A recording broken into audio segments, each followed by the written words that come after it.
চাঁদাবাজির অভিযোগ, সন্ত্রাসের অভিযোগ কিন্তু পুরো মানে সময়কাল জুড়ে 2024 আগস্টের পর থেকেই জামায়াতে ইসলামী জাতীয় নাগরিক পার্টি তুলছে। কিন্তু যেহেতু ওই পক্ষের রাজনীতিকে একটা বিরাট অংশের মানুষ অনুমোদন করে না, কাজে তারা তখন বিএনপির এই সমালোচনায় তাদের সঙ্গে গলা মেলাতে পারে না। কিন্তু সংবাদ মাধ্যমে রুমিন ফারহানা তখন হয়ে ওঠেন সারা বাংলাদেশে বিএনপি কি করছে সেটার সবচেয়ে বৈধ সমালোচনাকারী।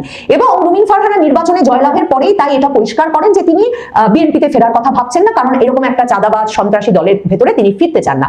এই প্রধানমন্ত্রীর কার্যালয়ে 16 বছর বসেছেন শেখ হাসিনা, আজকে শেখ হাসিনার চেয়ারে তারেক রহমান। এটা সহ্য করতে হচ্ছে বা দেখতে হচ্ছে দিল্লিতে বসে শেখ হাসিনাকে। শেখ হাসিনার অন্যান্য তার অনুগ্রহ ভাজন মন্ত্রীরা, শুভাকাঙ্ক্ষীরা তারাও দেখছেন একটা দৃশ্য যে তারেক রহমান আজকে শেখ হাসিনার চেয়ারে বসে প্রধানমন্ত্রিত্ব করেন। 15 বছরে আমার যে অভিজ্ঞতায় তাদের সাংঘাতিক রকম আতঙ্ক ছিল তারেক রহমানকে নিয়ে, কারণ তারা জানে দণ্ডমুণ্ডের কর্তা বিএনপির আসলে শেষ পর্যন্ত তারেক রহমান। যেহেতু বেগম খালেদা জিয়া শেষ 5-7 বছর তার শারীরিক অবস্থার অবনতি হয়েছে। মেয়ের ছেলে ব্যারিস্টার আরমান জামাতের হয়ে প্রার্থী হয়েছিলেন এবার, এবং ঢাকা 14 থেকে তিনি বিজয়ী হয়েছেন। তাকে নিয়ে একটা খবর সামাজিক যোগাযোগ মাধ্যমে ছড়িয়ে পড়েছে। একটি চিঠি সামনে এসেছে তাকে নিয়ে, একটি চিঠি। সেই চিঠিতে দেখা গেছে যে তিনি নগদের মালিকানা কিনতে চেয়েছেন, ডিজিটাল ওয়ালেট নগদ, সেই নগদের মালিকানা কিনতে চেয়েছেন সরকারের কাছ থেকে। এই মর্মে তিনি বাংলাদেশ ব্যাংকের গভর্নরের কাছে একটা চিঠি দিয়েছিলেন। সাংবাদিক জাওয়াদ মির্ঝর এটা নিয়ে একটা পোস্ট দিয়েছেন, সেই চিঠিটা ফাঁস করে দিয়েছেন এবং পোস্টে যেটা লিখেছেন সেটা ব্যারিস্টার আরমানের জন্য বেশ বিব্রতকর। বাংলাদেশে 21শে ফেব্রুয়ারি দিনের সবচেয়ে আলোচিত খবর হয়ে উঠেছে বাংলাদেশের জনপ্রিয় রাজনৈতিক নেত্রী রুমিন ফারহানা, যিনি বিএনপি থেকে বহিষ্কৃত হবার পর স্বতন্ত্র নির্বাচন করে বিরাট বিজয় লাভ করেছেন। সেই রুমিন ফারহানা তার নির্বাচনী এলাকা সরাইলে শহীদ মিনারে 12টা 1 মিনিটে ফুল দিতে যাওয়ার পর সেখানে তিনি বিএনপি নেতাকর্মীদের বাধার মুখে ফুল দিতে পারেননি, তার পুষ্পস্তবক ছিঁড়ে ফেলা হয়েছে। এবং এরপর রুমিন ফারহানার সমর্থক নেতা কর্মীরা গিয়ে ঢাকা সিলেট মহাসড়ক এর প্রতিবাদে কয়েক ঘন্টা অবরোধ করে রেখেছেন। এই যে রুমিন ফারহানা, যার পিতা অলি আহাদ একজন ভাষা সৈনিক ছিলেন, তিনি ক্ষমতাসীন বিএনপির নেতা কর্মীদের বাধার মুখে ফুল দিতে যেতে পারলেন না শহীদ মিনারে। এই খবরটি সামাজিক যোগাযোগ মাধ্যমে, বাংলাদেশের সংবাদ মাধ্যমে সবচেয়ে আলোচিত খবরে পরিণত হয়েছে 21শে ফেব্রুয়ারি তারিখে। দেখেন, এই যে রুমিন ফারহানা পরিণত হয়েছেন, অনেকেই সামাজিক যোগাযোগ মাধ্যমে লিখছেন যে বাংলাদেশের একমাত্র বিরোধী দলীয় মুখ, বিরোধী দলীয় নেতা, একক বিরোধী দলে পরিণত হয়েছেন রুমিন ফারহানা। কারণ বাংলাদেশের একটা বিরাট অংশের মানুষ 12ই ফেব্রুয়ারির নির্বাচনে এমন একটা পরিস্থিতিতে অংশ নিয়েছেন কিংবা নেন নাই, যখন তারা যে মধ্যপন্থার রাজনীতি অনুসারী, তারা আওয়ামী লীগের যে সেকুলার ধর্মনিরপেক্ষ রাজনীতির অনুসারী, তারা সেখানে একদিকে যারা ভোটে অংশ নিতে গেছেন তারা অনেকেই বিএনপিকে বাছাই করেছেন। জামায়াতে ইসলামী জাতীয় নাগরিক পার্টি সহ তারা যে অংশটিকে ধর্মভিত্তিক ধর্মান্ধ রাজনৈতিক গোষ্ঠী বলে মনে করে, সেই গোষ্ঠীটির থেকে বাংলাদেশের ক্ষমতার কেন্দ্রকে বাঁচাতে অন্যদিকে তাদের পক্ষে এই সরকারের বিরোধিতায় সমালোচনায়, মানে তারেক রহমান সরকারের বিরোধিতায় সমালোচনায় কোনোভাবেই তাদের পক্ষে জামায়াতে ইসলামী বা জাতীয় নাগরিক পার্টির পাশে গিয়ে দাঁড়ানো সম্ভব না। তারা কিছুতেই যেহেতু জাতীয় নাগরিক পার্টি জামায়াতে ইসলামীর রাজনীতিকে গ্রহণ করতে পারেন না, কাজেই একদিকে যেমন তারেক রহমানের সরকার তাদেরকে উদ্ধার করেছেন, তাদেরকে এক রকমের রক্ষা করেছেন, বাংলাদেশকে একটা চরমপন্থায় যাওয়ার হাত থেকে রক্ষা করেছেন, ঠিক তেমনি ভাবেই তারা যে বিরোধী দলটার চেহারা দেখতে চান সংসদে, রাজপথে, তার সঙ্গে জামায়াতে ইসলামী জাতীয় নাগরিক পার্টির মেলে না। এই দলটি একদিকে যেমন মানে তাদের বিপদটা হচ্ছে, বাংলাদেশের এই অংশের রাজনৈতিক সমর্থক নেতাকর্মীদের বিপদ হয়েছে যে এরা একদিকে যেমন চান যে বিএনপি বর্তমান ক্ষমতাসীন দল জামায়াতে ইসলামীকে শায়েস্তা করুক, জাতীয় নাগরিক পার্টিকে শায়েস্তা করুক, প্রয়োজনে জামায়াতে ইসলামী জাতীয় নাগরিক পার্টিকে শহীদ মিনারে উঠতে না দিক, শহীদ মিনারে যাওয়া আটকাক, তারা যুদ্ধাপরাধীদের দল বলে, তাদের ভাষায় তারা রাজাকারের দল বলে। কিন্তু অন্যদিকে তারা একটা সমালোচনা বিরোধিতার মধ্যে রাখতে চান বিএনপি সরকারকে, কারণ বিএনপি সরকারও আসলে তাদের আপন সরকার নয়, তাদের প্রথম পছন্দের রাজনৈতিক গোষ্ঠী যেমন নয়, তেমনি তারা মনে করেন বিএনপি সরকারকে নানা কারণে সমালোচনা করা দরকার, কিন্তু তারা তাদের কোনো রাজনৈতিক শক্তি বা গোষ্ঠী সংসদে, রাজপথে, পুরো রাজনৈতিক পরিসরের কোথাও 2024 আগস্টের পর থেকে খুঁজে পাচ্ছেন না। রুমিন ফারহানা এককভাবে এত বড় দুর্দণ্ড প্রতাপশালী বিএনপি দলের বিপক্ষে দাঁড়িয়ে ব্রাহ্মণবাড়িয়ার মতো অত্যন্ত রক্ষণশীল এলাকায়, তার বাপের এলাকায় ফিরে গেছেন, গেছেন, যে এলাকায় একসময় তাকে বিএনপি নেতারা বলেছেন তিনি অতিথি, তিনি বিদেশি, সেই এলাকায় ফিরে গিয়ে তিনি রাজনৈতিকভাবে এমন সামর্থ্য শক্তি অর্জন করেছেন যে তিনি এককভাবে রাজনৈতিক প্রচারণা চালিয়ে গেছেন। পুরো নির্বাচনী প্রচারের সময়টায় তিনি শাড়ি পরেছেন, টিপ পরেছেন, গ্রামের মানুষের সঙ্গে মিশেছেন। বিএনপি শুধুমাত্র তাকে সমর্থন দেওয়ার কারণে 200-র বেশি নেতাকর্মীকে বহিষ্কার করে দিয়েছে, কিন্তু বিএনপি এমনকি তার দল সামাল দিতে পারেনি। রুমিন ফারহানার জনপ্রিয়তার কাছে ওই 200 বহিষ্কৃত নেতাকর্মীও দল ছেড়ে বরং তার সাথে থেকেছেন। বিএনপির সকল নিষেধাজ্ঞা, সকল রকমের বাধাকে তুচ্ছ করে রুমিন ফারহানা বলেই গেছেন তিনি স্বতন্ত্র দাঁড়াবেন, তিনি স্বতন্ত্র দাঁড়িয়েছেন। বিএনপির নেতাকর্মী সমর্থকদের সমর্থন পেয়েছেন, সেখানকার নারীরা তাকে ব্যাপক হারে সমর্থন দিয়েছেন, সেখানকার শ্রমজীবী মানুষ সমর্থন দিয়েছেন। এবং প্রথম আলোর যে বিশ্লেষণ কি কারণে জয় পেলেন রুমিন ফারহানা, সেই বিশ্লেষণে প্রথম আলো বলছে রুমিন ফারহানার জয়ের পেছনে আওয়ামী লীগের নেতাকর্মী সমর্থকদেরও ভূমিকা ছিল। তারা অনেকেই মামলা, হামলা, অত্যাচারে বিপর্যস্ত। তারা ভোট দিতে না পারলেও তাদের পরিবার পরিজনকে রুমিন ফারহানার পাশে দাঁড়াতে ভোট দিতে বলেছেন। এই যে পুরো এই সবগুলো পক্ষ যারা বাংলাদেশের রাজনীতিতে নারীকে দেখতে চায়, যারা বাংলাদেশের রাজনীতিতে আসলে মানে দলের সর্বোচ্চ পর্যায়ে কোনোদিন নারী যেতে পারবে না, নারী সবসময় সংরক্ষিত নারী আসনে নির্বাচন করবে, এরকম মেনে নেওয়া নারী চায় না। যারা বাংলাদেশের রাজনীতিতে প্রকৃতপক্ষেই উচ্চ কণ্ঠ, নিজের মতামত প্রকাশকারী, শাড়ি পরা, টিপ পরা নারীকে দেখতে চান, তাদের একেবারে প্রিয় মুখ, তাদের যে রাজনৈতিক মানে আদর্শ, লক্ষ্য, উদ্দেশ্য, তার প্রতীক হয়ে উঠেছেন রুমিন ফারহানা। সে কারণে এই যে রুমিন ফারহানাকে বিএনপির নেতাকর্মীরা বাধা দিয়েছে শহীদ মিনারে ফুল দিতে যেতে, এই নিয়ে সামাজিক যোগাযোগ মাধ্যমে ব্যাপক পরিমাণে মানুষ সোচ্চার হয়ে উঠেছেন। রুমিন ফারহানা সাংবাদিকদের কাছে বলেছেন যে বিএনপি নেতাকর্মীদের নিয়ন্ত্রণ না করলে পরিণতি ভয়াবহ হবে। এবং তার মানে তিনি কিন্তু জামায়াতে ইসলামী যা বলছে, জাতীয় নাগরিক পার্টি যা বলছে তাই বলছে। জাতীয় নাগরিক পার্টিও বলছে নির্বাচনের দিন থেকেই যে তাদের নেতাকর্মীদের উপর হামলা হচ্ছে, জামায়াতে ইসলামী বলছে তাদের নেতাকর্মীদের উপর হামলা হচ্ছে, অগ্নিসংযোগ হচ্ছে, লুটপাট হচ্ছে, নারীদের ধর্ষণ করা হচ্ছে। কিন্তু সংবাদ মাধ্যম, মূলধারার সংবাদ মাধ্যম যেন সেগুলো সত্য কি মিথ্যা সেসব বিবেচনায় সময় দিচ্ছে কিংবা সেসব অভিযোগকে তেমন গুরুত্ব দিচ্ছে না। মানে জাতীয় নাগরিক পার্টি, জামায়াতে ইসলামী হালে পানি পাচ্ছে না তাদের নির্বাচন পরবর্তী সহিংসতা, বিভিন্ন অভিযোগে। রুমিন ফারহানা কিন্তু সেই একই অভিযোগ তুলছেন, কিন্তু রুমিন ফারহানার এই যে বিএনপির নেতাকর্মীদের নিয়ন্ত্রণ করতে হবে সারা দেশে, এই অভিযোগ সামাজিক যোগাযোগ মাধ্যমে ব্যাপক আলোড়ন তুলেছে। রুমিন ফারহানা এমনকি নির্বাচনে বিজয়ী হওয়ার দিনেও তিনি যখন প্রথম আলোতে সাক্ষাৎকার দিচ্ছেন তখন তিনি বলেছেন যে একদিকে যেমন বিএনপি থেকে তিনি জিতছেন এটা টের পাওয়ার পরেই তার সঙ্গে যোগাযোগ করা শুরু হয়েছিল যে তিনি দলে যদি আবারও ফিরতে চান, যোগাযোগ করতে চান, তাহলে হয়তো এমনকি মন্ত্রী পদও পেতে পারেন। রুমিন ফারহানা সংবাদ মাধ্যমকে বলেছেন যে তিনি একদিকে যেমন বলেছেন যে তিনি মন্ত্রীপদ পেলেও বিএনপিতে ফেরার কথা ভাবছেন না, কারণ বিএনপি যেরকম একটা চাঁদাবাজ দল, অত্যাচারী দলে পরিণত হয়েছে, এইরকম একটা চাঁদাবাজ অত্যাচারী দলে তিনি ফিরতে চান না। মানে বিএনপির ব্যাপারে এতটাই তিনি সোচ্চার হয়ে উঠেছেন। বিএনপি থেকে মনোনয়ন না পাওয়ার পর বিএনপি থেকেই কিন্তু তিনি মনোনয়ন প্রত্যাশা করছিলেন। আর বিএনপির বিরুদ্ধে এই চাঁদাবাজির অভিযোগ, সন্ত্রাসের অভিযোগ কিন্তু পুরো মানে সময়কাল জুড়ে 2024-এর আগস্টের পর থেকেই জামায়াতে ইসলামী জাতীয় নাগরিক পার্টি তুলছে। কিন্তু যেহেতু ওই পক্ষের রাজনীতিকে একটা বিরাট অংশের মানুষ অনুমোদন করে না, কাজে তারা তখন বিএনপির এই সমালোচনায় তাদের সঙ্গে গলা মেলাতে পারে না। কিন্তু সংবাদ মাধ্যমে রুমিন ফারহানা তখন হয়ে ওঠেন সারা বাংলাদেশে বিএনপি কি করছে সেটার সবচেয়ে বৈধ সমালোচনাকারী। এবং রুমিন ফারহানা নির্বাচনে জয়লাভের পরেই তাই এটা পরিষ্কার করেন যে তিনি বিএনপিতে ফেরার কথা ভাবছেন না, কারণ এরকম একটা চাঁদাবাজ সন্ত্রাসী দলের ভেতরে তিনি ফিরতে চান না। এবং রুমিন ফারহানা নির্বাচনে জয়লাভ করার পর সংসদে শপথ গ্রহণ করতে গিয়ে বলেছেন যে তিনি 2018-র যে সংসদে গিয়েছিলেন, নির্বাচনের পর 2019-এর সংসদে, যেখানে মির্জা ফখরুল ইসলাম আলমগীর বিজয়ী হওয়ার পরেও সংসদ সদস্য হিসেবে শপথ নেন নাই, কিন্তু রুমিন ফারহানা সংরক্ষিত নারী আসনের সদস্য হিসেবে সেই সংসদে যোগ দিয়েছিলেন এবং সোচ্চার ছিলেন একজন বিরোধী দলীয় নেত্রী হিসেবে। তিনি এবার শপথ নিয়ে বলছেন যে তিনি কোনো পার্থক্য দেখেন না 2018 নির্বাচনের পরের সংসদ আর এই সংসদে, কারণ এবারেও অন্তত 30% আওয়ামী লীগের সমর্থকেরা ভোটে অংশগ্রহণ করতে পারে নাই। কাজে 2018 নির্বাচন যেমন বিএনপি অংশগ্রহণ ব্যতীত গঠিত হয়েছিল, ঠিক তেমনি এবারের সংসদও তিনি মনে করছেন যে 30% আওয়ামী লীগের অংশগ্রহণ ব্যতীত গঠিত হয়েছে। কাজে এদের সমর্থন ছাড়াই যে সংসদে যেতে হচ্ছে এটা মেনে নিতে হবে। এটার সাথে সাথে বাংলাদেশ, ভারতের সংবাদ মাধ্যমগুলোতে ব্যাপকভাবে প্রচারিত হয় যে একজন সাবেক বিএনপি নেত্রী বলছেন এবারের নির্বাচনে 30% আওয়ামী লীগ ভোটাররা ভোট দিতেই আসেন নাই। এবং রুমিন ফারহানা 2024-এর আগস্টের পর থেকেও কিন্তু একদিকে যেমন তিনি প্রায়শই টকশোতে বসে আশঙ্কা প্রকাশ করেছেন যে সরকার এরকম খারাপভাবে চললে আওয়ামী লীগ আবার চলে আসার সুযোগ তৈরি হবে, সে কথা যেমন তিনি বলে গেছেন, তেমনি তিনি তার পিতার সঙ্গে শেখ বঙ্গবন্ধুর ঘনিষ্ঠ ব্যক্তিগত সম্পর্কের কথা বলেছেন। তার পিতার সঙ্গে এমনকি বঙ্গবন্ধুর স্ত্রী শেখ ফাজিলাতুন্নেসা মুজিবের যে হৃদ্যতার সম্পর্ক সেসব কথা বলেছেন। তিনি আওয়ামী লীগের কথা বলেছেন, বঙ্গবন্ধুর কথা বলেছেন। মানে যে সময়টায় কেউ আওয়ামী লীগ বঙ্গবন্ধুর কথা সংবাদ মাধ্যমে বলার সাহস করছিল না, তখন অ্যাডভোকেট ফজলুর রহমান বিএনপির মুক্তিযোদ্ধা এমপি, তার মতোই রুমিন ফারহানা নিজেকে সেই জায়গায় অধিষ্ঠিত করেছেন। কাজেই অন্যদিকে 2018-তে তিনি যখন সোচ্চার, বা পুরো আওয়ামী লীগ আমলটা জুড়েই তিনি যখন সোচ্চার হয়ে উঠছিলেন আওয়ামী লীগ নেত্রীর বিরুদ্ধে, আওয়ামী লীগের রাজনীতির বিরুদ্ধে, তখন আবার আওয়ামী লীগের ভেতরেও এই কথা বহুল প্রচারিত ছিল যে বিএনপির অন্য নেতা নেত্রীর মতো রুমিন ফারহানাকে যে কোনো মামলা হামলার সমস্যায় পড়তে হয় না। তার একটা বড় কারণ যে শেখ হাসিনা বঙ্গবন্ধুর সহচর অলি আহাদের কন্যা হিসেবে তাকে অত্যন্ত স্নেহ করেন, এবং তার সাহস, তার যে রাজনৈতিক লক্ষ্য এবং রাজনৈতিক অবস্থান, সেটাকে তিনি এক রকমের স্নেহ এবং ভালোবাসার চোখে দেখেন।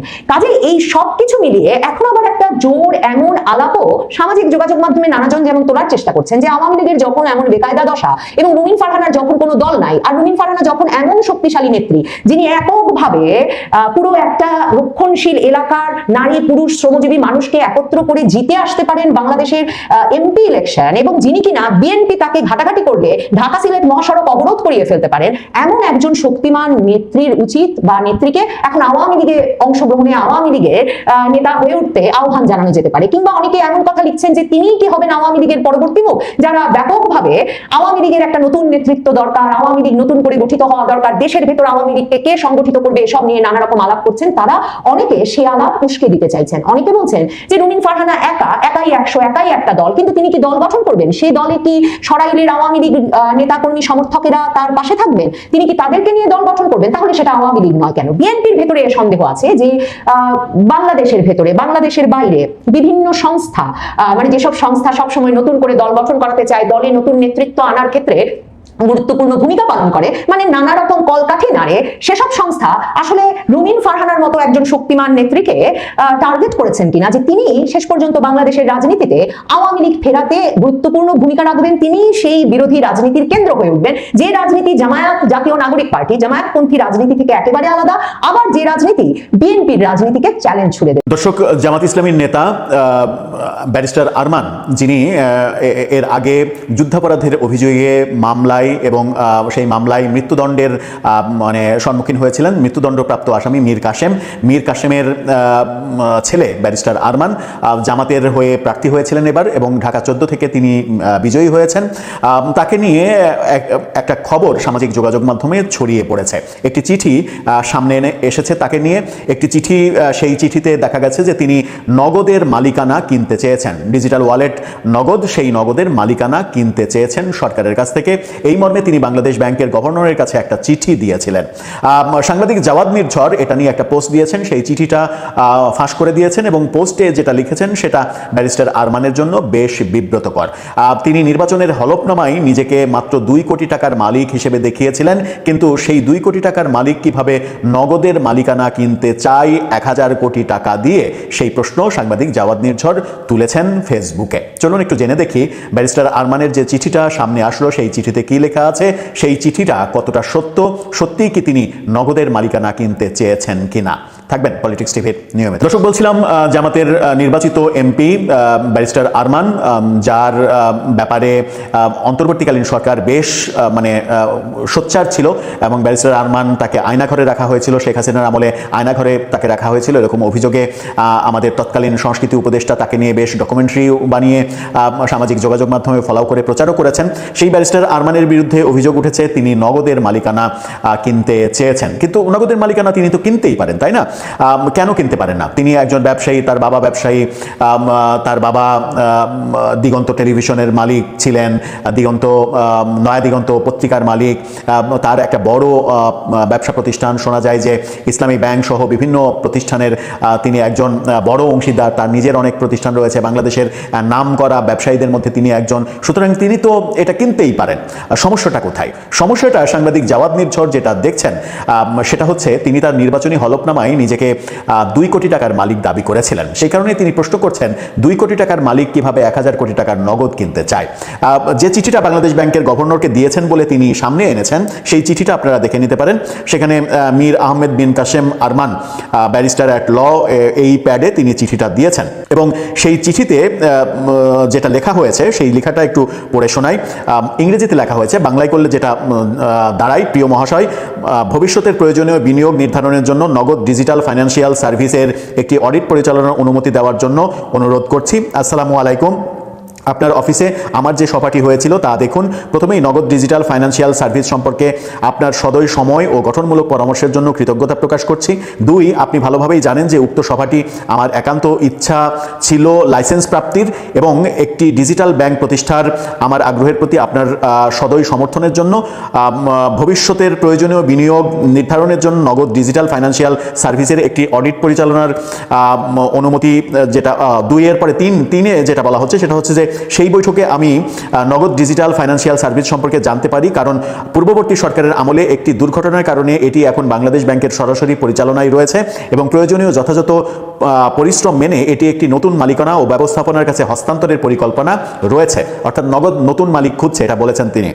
4, এই ধরনের বিকল্প খুঁজে পাওয়া আমার জন্য অত্যন্ত সম্মানের এবং সুযোগ হবে। আমার বিদেশি বিনিয়োগকারীদের সাথে আলোচনার পর আমরা মূল্যায়নের পরবর্তী পর্যায়ে এগিয়ে যেতে প্রস্তুত, যার মধ্যে একটি পুঙ্খানুপুঙ্খ ফরেন্সিক অডিট অন্তর্ভুক্ত থাকবে। অতএব নগদ ডিজিটাল ফাইন্যান্সিয়াল সার্ভিসের সাথে প্রয়োজনীয় ব্যবস্থা গ্রহণের জন্য এবং আর্থিক পরিষেবার প্রকৃত পরিস্থিতি বোঝার জন্য, ভবিষ্যতে প্রয়োজনীয় বিনিয়োগ পরিচালনা এবং ব্যবস্থা করার জন্য, এই ব্যবসার জন্য সর্বোত্তম সম্ভাব্য পরিকল্পনা তৈরি করার জন্য আমাদের একটি ফরেন্সিক অডিট পরিচালনা করার অনুমতি দেওয়ার জন্য আপনার সর্বোচ্চ সহায়তা আশা করছি। অনুরোধ অনুসারে আপনার সদয় বোঝাপড়া এবং সহযোগিতার জন্য আপনাকে আগাম ধন্যবাদ, আন্তরিকভাবে ধন্যবাদ। মীর আহমেদ মিন কাশেম এই চিঠিটা তিনি দিয়েছেন এবং এই চিঠিটা দিয়েছেন মানে হচ্ছে যে নগদ নতুন মালিক খুঁজছে, নতুন মালিকানা খুঁজছে, সেই ব্যাপারে আমি আগ্রহী, আমার মানে ইনভেস্টররা আগ্রহী, এই কথা বলেছেন। কিন্তু তিনি এখানে কিন্তু বলেছেন যে আমার বিদেশি ইনভেস্টররা, সেটাকে সাংবাদিক জাওয়াদ নির্ঝর যেটা বলছেন তার স্ট্যাটাসটা দেখে নিন। তিনি বলছেন যে নগদে ইনভেস্ট করতে চাই ব্যারিস্টার আরমান। নির্বাচনী হলফনামায় 2 কোটি টাকার সম্পদ আছে বলে দাবি করা ব্যারিস্টার আরমান নগদ কিনতে চায়। গুম ফেরত ব্যারিস্টার আরমান নগদ কিনতে প্রস্তুত, নগদের ভবিষ্যৎ ইনভেস্টমেন্ট করতে প্রস্তুত, যার পরিমাণ 1000 কোটি টাকা। তার মধ্যে শুধু টেকনোলজি কস্ট 600 কোটি টাকা। ব্যারিস্টার আরমান, আপনি হলফনামায় 2 কোটি টাকার সম্পদ দেখালেন আর 1000 কোটি টাকার নগদ কিনতে চিঠি দেন, আপনার সততায় আমরা মাননীয় স্পিকার হয়ে গেলাম। এই ধরনের কটাক্ষমূলক স্ট্যাটাস জাওয়াদ নির্ঝর সাংবাদিক তিনি লিখেছেন। এখন প্রশ্ন হচ্ছে যে ব্যারিস্টার আরমান যে চিঠি দিয়েছেন সেখানে হ্যাঁ একটা ইঙ্গিত দিয়েছেন যে এটার ব্যাপারে তারা অডিট করে এটা নিতে চায়, নেওয়ার পর্যায়ে তারা দেখতে চায় এবং সেখানে ইন্টারেস্টিংলি বিদেশি বিনিয়োগকারীর কথা লিখেছেন। সেই ক্ষেত্রে জাওয়াদ নির্ঝর যে অভিযোগ করছেন যে 2 কোটি টাকা নির্বাচনী তফসিলে মানে দেখানোর যে ব্যাপারটা, যে 2 কোটি টাকার মালিক কিভাবে 1000 কোটি টাকার নগদ কিনতে চায়, সেই ক্ষেত্রে প্রশ্ন আসতে পারে যে ব্যারিস্টার আরমান এটা কি একা কিনতে চান নাকি তার পার্টনারদের নিয়ে কিনতে চান। তিনি অবশ্য এখানে বিদেশি পার্টনারদের কথা বলেছেন। সেই ক্ষেত্রে তার 2 কোটি টাকা থাকলেও 1000 কোটি টাকার পার্টনার ম্যানেজ তিনি করতেই পারেন। এবং ইন্টারেস্টিংলি এই চিঠিটা দেয়া হয়েছে আপনার আগস্টের মানে ফেব্রুয়ারির 8 তারিখে দেয়া হয়েছে, অর্থাৎ নির্বাচনের মাত্র 4 দিন আগে এই চিঠিটা দেয়া হয়েছে। সম্ভবত ব্যাপারটা এরকম ছিল যে নির্বাচনে যদি বিএনপির বিজয় না হতো, নির্বাচনে যদি এনসিপি জামাত জোট বিজয়ী হতো, তাহলে হয়তো এই চিঠিটা কার্যকর করে সামনে তিনি এগোতে পারতেন। এই জন্যই অগ্রিম চিঠি তিনি দিয়ে রেখেছেন। এই চিঠিটা জাওয়াদ নির্ঝর সামাজিক যোগাযোগ মাধ্যমে ফাঁস করে দিয়েছেন। যেহেতু জামাত ক্ষমতায় যায়নি, সেহেতু তার আর ওই প্রেশার ক্রিয়েট করে নগদের মালিকানা পাওয়া কিংবা বাংলাদেশ ব্যাংকে রাজি করানো এই ব্যাপারটা আর হয়তো হয়ে উঠবে না। দর্শক, আপনাদের কাছে এই প্রশ্ন যে 2 কোটি টাকা হলফনামায় যিনি দেখিয়েছেন তিনি 1000 কোটি টাকার নগদ কিনতে চাইছেন কি করে, নাকি তিনি যে প্রসঙ্গটা বললাম যে তিনি বিদেশি বিনিয়োগকারীর কথা লিখেছেন সেই ব্যাপারটাই তাকে দোষ দেওয়া যায় না। আবার আমরা এই সূত্র ধরে একটা প্রসঙ্গ আপনাদেরকে আনঅফিসিয়ালি শেয়ার করেই রাখি। এর আগেও নগদ কেনার শেখ হাসিনা সরকারের আমলে নগদের মালিকানা পাওয়ার চেষ্টা আমরা দেখেছিলাম। সেই চেষ্টায় সামিল হয়েছিলেন, যদিও এগুলো একেবারে ঢালাওভাবে গণমাধ্যমে খবর হয়নি, কিন্তু যে কোনোভাবেই হোক এই তথ্যটা আমার কানে এসেছিল যে নগদের শেয়ার কেনার জন্য চেষ্টা করছিলেন তৎকালীন আইসিটি প্রতিমন্ত্রী জুনায়েদ আহমেদ পলক। জুনায়েদ আহমেদ পলক প্রতিমন্ত্রী থাকাকালীন আইসিটি ক্ষেত্র থেকে এত টাকার মালিক হয়েছেন যে তিনি নগদের মালিকানা কিনতে চেয়েছিলেন। এই কথা তৎকালীন প্রধানমন্ত্রী শেখ হাসিনার কানে যাওয়ার পরে আমি শুনেছিলাম যে শেখ হাসিনা ইন্টারনালি দুদককে দিয়ে এই জুনায়েদ আহমেদ পলকের সম্পদের একটা হিসাব খোঁজ খবর নেওয়ার জন্য বলেছিলেন। এটা আনঅফিসিয়ালি খবর, তার মানে রোটে ছিল শেখ হাসিনার আমলে যে জুনায়েদ আহমেদ পলক নগদের মালিকানা কিংবা শেয়ার কেনার চেষ্টা করেছিলেন। পট পরিবর্তনের মাধ্যমে তো অনেক কিছুই হবে। জামাত হয়তো ব্যারিস্টার আরমান হয়তো মনে করেছিলেন যে জামাত ক্ষমতায় যাবে, সেই কারণে 8 তারিখে চিঠিটা দিয়ে রেখেছিলেন। আর নগদের মালিকানা তারা এটা তো অস্বীকার করার উপায় নেই, তিনি হলফনামায় 2 কোটি টাকা দেখালেও তারা পারিবারিকভাবে বনেদি ব্যবসায়ী, হলফনামার 2 কোটি টাকা এটা সত্য না। এটা হতে পারে যে তিনি তার ব্যক্তিগত ব্যাপার স্যাপার দেখিয়েছেন, কিন্তু তার যে বাবার সম্পদ তো তারই সম্পদ, সুতরাং সেটা খুব একটা সত্য বলে আমার কাছে মনে হয় না। নগদ কেনার মতো টাকা তাদের রয়েছে, এটাই বাস্তবতা। সেই ক্ষেত্রে একটা ব্যবসায়ীর যত টাকাই থাকুক না কেন, তিনি চান যে আরো বিনিয়োগকারী সেখানে ইনভলভ করতে, সেই ক্ষেত্রে তিনি বিদেশি বিনিয়োগকারী ইনভলভ করতে চেয়েছেন। ব্যাপারটাকে আপনি কিভাবে দেখছেন দর্শক? ব্যাপারটা খুবই ইন্টারেস্টিং। ব্যাপারটা যখন সামনে এসেছে তখন আপনি কিভাবে দেখছেন? আপনার মতামত জানিয়ে লিখতে পারেন আমাদের কমেন্ট বক্স। যেখানে বাঘের ভয় সেখানে রাত হয়, কথায় বলে না। আজকে দেখেন তেজগাঁয়ের যে প্রধানমন্ত্রীর কার্যালয়, সেই কার্যালয়ে আজকে তারেক রহমান অফিস শুরু করলেন প্রধানমন্ত্রী হিসাবে। প্রধানমন্ত্রী হিসাবে ডক্টর মোহাম্মদ ইউনূসও কিন্তু বসেনি, তিনি প্রধান উপদেষ্টা হিসেবে 16 মাস বা 17 মাস বসছেন, তাও সবসময় বসেননি। তারেক রহমান প্রথম 2 দিন সচিবালয়, আর আজকে শনিবার তিনি বলছেন শনিবারও তিনি অফিস করবেন। তার মানে তিনি অনেক বেশি বেশি কাজ করবেন, এটি পরিষ্কার করলেন।